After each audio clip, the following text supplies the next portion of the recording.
So dear colleagues, Sangha, ladies and gentlemen, Khenpo has arrived. Khenpo Sodargye, I would like to welcome you to stand up to welcome our guests today.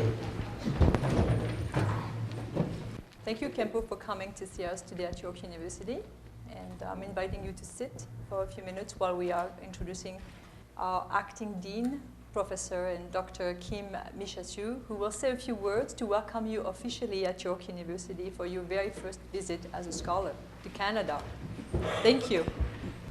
On behalf of Dean Martin Singer, the actual Dean of the Faculty of Liberal Arts and Professional Studies, who is currently in Hong Kong, I'd like to extend a welcome from the faculty to Khenpo Sodargye for his first visit to our campus, and Martin would regret, because Martin is a sinologist, he is very interested in all things Eastern, and it's unfortunately something I can't say of myself. So I'm perhaps the least spiritually evolved person in this room, thus am wholly inappropriate as the person greeting. But I would remark that I was asked earlier this year about Buddhist studies at York. And because I tend to think that the Faculty of Liberal Arts and Professional Studies is so large that we do everything, I was surprised and maybe a little disappointed that there is considerably less by way of Buddhist studies at York and in my faculty than I had hoped there would be. I gather that someone who's going to be speaking after me is going to say that there are exceptions to this, and I'm glad to hear of them. On the other hand, I heard on the radio last evening a Muslim cleric who remarked that the curious thing about the study of spiritual practice in Western universities is that in order to study a spiritual practice at a Western university, you have ceased to have believed in it or practiced it. So perhaps it's not so bad, after all, if there is inadequacy in Buddhist studies. The last thing I would remark, because having found out earlier this week that I was going to be making these very brief remarks, I have been looking at the title of the speech for today, the talk for today, and finding myself in that peculiar space of looking at a lot of quite common words: finding, comfort, ease, nature, mind. I know these words. I can spell them most days.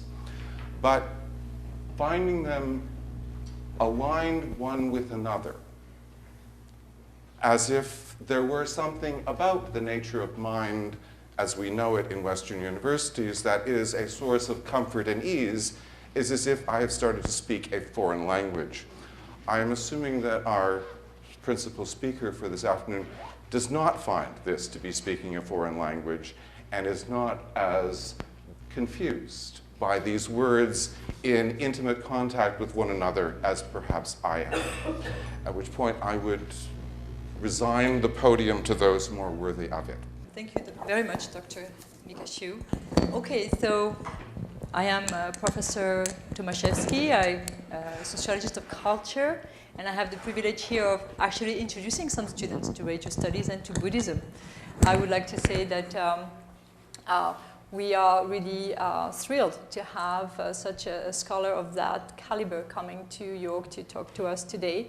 I would like you to imagine for a moment a scholar with expertise in the sophists, in Kant, in Heidegger, and a complete body of works of French existentialists and British pragmatics. And you would have an idea of the scope of knowledge, of understanding, the level of wisdom and logic, and the debating qualities and skills that Khenpo Sodargye possesses. Very humble. He, nevertheless, through his over close to 100 books written so far, display an incredible level of scholarship, and we're very happy to welcome him here today. He's a brilliant mind, capable of highest level of abstraction, and also able to sit and meditate for probably longer than most of us can do here in this room. It is with humility and awe and a pure joy. I think we can say that today the sun shining outside and the blue of the sky manifest and mirror maybe our state of mind today, and the opening of our heart and welcoming Khenpo Sodargye here at York. We feel honored that he has accepted to address us on how meditation can help us find comfort and ease in the nature of our bubbly minds. This is something that we are discussing often here at York with our students, and especially when we prepare them for exams. I think that we are slowly encouraging students to become more mindful, reflecting practices that we ourselves as scholars and as meditation practitioners experience as being extremely beneficial. To talk more thoroughly about that, I'd like to invite my colleague, Deborah Orr, to say a few words about the promise and the actual state of contemplative education at York University. Deborah, please. Thank you, Veronique, very much. And I'd like to join Veronique in welcoming you all to York University and to the wonderful opportunity we have here today to learn from a most distinguished teacher. We're very honored and very, very fortunate to have Khenpo Sodargye with us today. This is personally a very unique and valuable opportunity, I think, for each of us, and particularly it is so for me. And it's also a significant event for York, I think, in terms of making the studies of the area that he represents a part of what we do, and I think a growing part of what we do. Coming to North America, though, Buddhism is, in many respects, I think, fairly recent.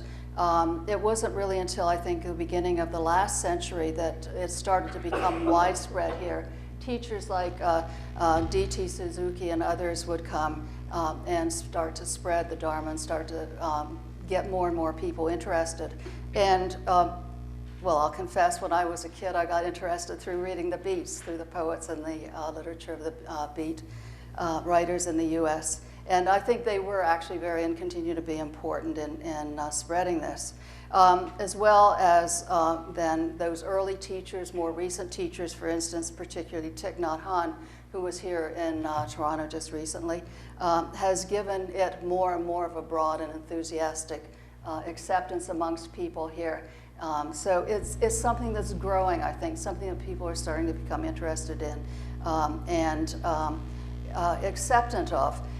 For many people here in the West, mindfulness particularly is seen as a way of calming, relaxing, becoming sort of more centered and more focused. And this is the sort of thing that a lot of people in education, but in the broader community as well, are using it for. This is really valuable.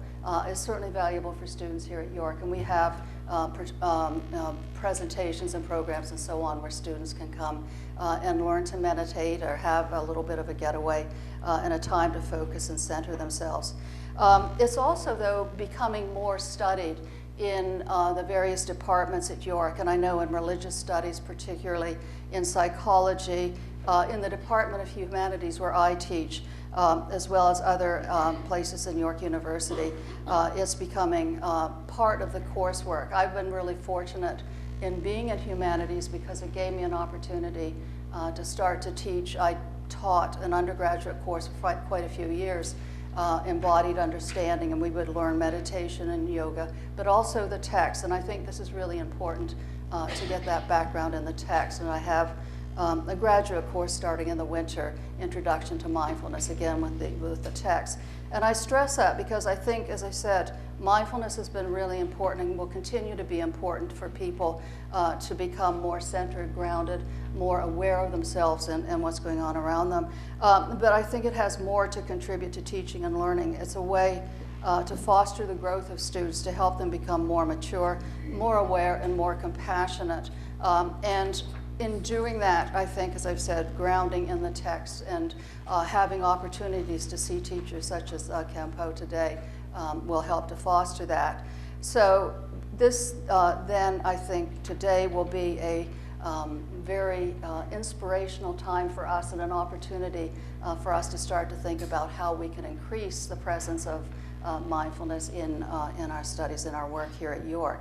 So your presence here today is an inspiration, and we are very, very grateful to have you, and thank you for helping us to have the energy and the inspiration to work towards those goals. So I'd like to everybody for you to all help me welcome Khenpo Sodargye today. And